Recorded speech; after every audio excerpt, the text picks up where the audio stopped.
অনুরোধ জানাচ্ছি আসন গ্রহণ করার জন্য। সম্মানিত প্রার্থী শ্রীমতী প্রতিমা মালাকার মহোদয় উপস্থিত আছেন, ধলাই জেলা কমিটির সাধারণ সম্পাদক যাদব লাল দেবনাথ মহোদয়।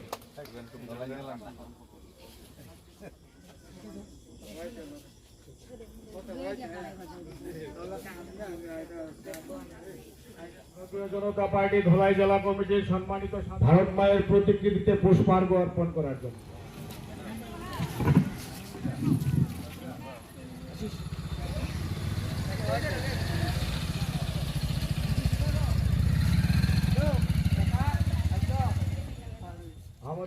এই বুথের কনভেনর উত্তম দেববর্মা মহোদয়, আমি আপনাদেরকে অনুরোধ করব করে আমরা আমাদের অফিস ঘর উদ্বোধন করব, তাই আমি যাদবদাকে অনুরোধ করব প্রদীপ মহোদয়ের ভাষণ শুনবেন।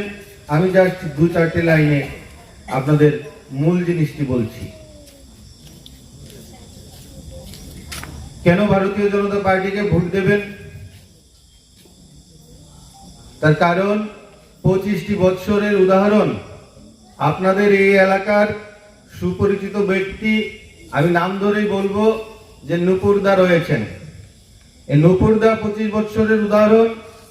উনি গত 25টি বৎসর সিপিএম এর সঙ্গে থেকে একদম সক্রিয়ভাবে সিপিএম এর হয়ে কাজ করে উনার যৌবন আজ বার্ধক্যে পরিণত। কিন্তু উনার কি হয়েছে? উনার যা ছিল সব ধ্বংস হয়েছে।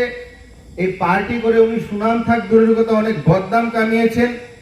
শেষ মুহূর্তে যখন উনি বুঝতে পারলেন যে আমার জীবন যৌবন ধ্বংস করে দিয়েছি এই সিপিএম কে নিয়ে, উনি তখন ভারতীয় জনতা পার্টিতে সামিল হলেন এবং উনি সক্রিয়ভাবে কাজ করছেন। আমার কথা শুনে ওনার কান্না পাচ্ছে, আপনারা দেখতে পাচ্ছেন। সক্রিয়ভাবে কাজ করছে এবং ভারতীয় জনতা পার্টি এই ধরনের কার্যকর্তাকেই চায় যারা প্রকৃতপক্ষে ভারতীয় জনতা পার্টি করবে শুধু নিজের স্বার্থে নয়, জনগণের স্বার্থে, দেশের স্বার্থে, রাজ্যের স্বার্থে। বন্ধুরা, এই নুপুরদাকে দেখে আপনারা 25 বছরের যে শোষণ ছিল সেটা আপনারা বুঝতে পারবেন। আর ভারতীয় জনতা পার্টি কেন্দ্রে নরেন্দ্র মোদীর নেতৃত্বাধীন একটা শক্তিশালী সরকার,